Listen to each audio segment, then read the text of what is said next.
ഇന്നലെ ഒന്ന് ബോറടിച്ചപ്പോൾ ഞാൻ അലീസ്റ്ററും കൂടി ചായ കുടിക്കാൻ പോകണമെന്ന് പറയുമ്പോഴേക്കും ഞാൻ എന്നും പറഞ്ഞ ഒരാളും കൂടി എഴുന്നള്ളി. അതാണ് ഈ കാണുന്നത്.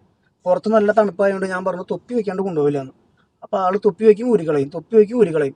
അങ്ങനെ ഒരു കണക്കിന് ഞാൻ ഒറ്റയ്ക്ക് ഇറങ്ങാൻ പോകണമെന്ന് പറഞ്ഞപ്പോൾ തൊപ്പി വെച്ചിട്ട് കൂടെ വന്നിട്ട് നാണ്ട് എന്നും പറഞ്ഞ് വന്നാണ് ഈ കാണുന്നത്. അവിടെ ചെന്ന് കഴിഞ്ഞപ്പോൾ ഞങ്ങൾ രണ്ടുപേരും മറ്റേ സാഫ്രോൺ ടീ ഓർഡർ ചെയ്തു. അപ്പോൾ ആളും പറഞ്ഞു എനിക്ക് വേണം ചായ. അപ്പം അങ്ങനെ ഒരു ചായ കൂടി പറഞ്ഞു. അപ്പം അവൻ സാഫ്രോൺ ടീ തന്നെ പറഞ്ഞേ, ഞങ്ങളും സാഫ്രോൺ ടീ തന്നെ പറഞ്ഞു. അതിങ്ങനെ കുടിച്ചുകൊണ്ടിരിക്കുന്നത് നല്ല ചൂടാണേ. ആശാൻ അത് ചൂടോടെ അങ്ങോട്ട് കുടിക്കുക. അമ്മയുടെ മോൻ തന്നെ തിളച്ച ചായ അങ്ങനെ തന്നെ കുടിക്കവൻ. അത് കുടിച്ചുകൊണ്ടിരിക്കില്ല. ഞങ്ങൾ പറഞ്ഞു ഞങ്ങൾക്ക് 4 ബുൾസൈ വേണമെന്ന് പറഞ്ഞു. അങ്ങനെ ബുൾസൈ വേണം. വീട്ടിൽ മുട്ട പുഴുങ്ങിയത് കൊടുത്താലും മറ്റേ വറുത്ത് കൊടുത്താലും ആശാന് വേണ്ട. അത് ഹോട്ടലിൽ പോയി കഴിഞ്ഞപ്പോൾ ബുൾസൈ കഴിക്കണുണ്ടപ്പോൾ എൻ്റെ ബോധം പോയി. ബുൾസൈയിൽ ഒരു മുട്ടയുടെ മഞ്ഞ കൊടുത്തില്ല കേട്ടോ, ഒരു മുട്ടയുടെ വെള്ളം ഫുള്ള് കഴിച്ചു വെച്ചേ.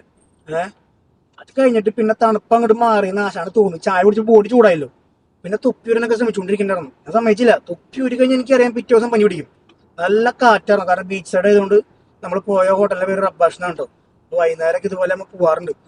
ഒന്നില്ലെങ്കിൽ ഞാനും വൈഫും പോവും, അല്ലെങ്കിൽ പിള്ളേരെയും കൊണ്ട് പോകാറ പതിവ്. ഇതെന്തോ ഡ്രോണിനെ കൊണ്ട് പോയി. ഏതപ്പനെ ഇതുവരെ അങ്ങോട്ട് കൊണ്ടുപോയില്ല. ഡ്രോണും ആണെങ്കിൽ ജാക്കറ്റ് ഇടില്ല, ഒരു സാധനം ഇടില്ല. ഈ തണുപ്പത്ത് നിങ്ങൾ വിചാരിക്കും ഞങ്ങൾ മനപ്പുറം ഇടിക്കാതാണ്. ഇവർ രണ്ടാളും ഇടൂല.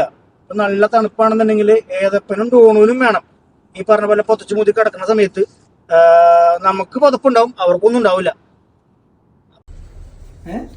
വീട്ടിൽ കൊടുത്താ വേണ്ട. പുറത്തു പോയ മുട്ടയും തിന്നും പാലും തിന്നും ഒക്കെ തിന്നും. ചായ കുടിക്ക് മാത്രമേ കുറവില്ല.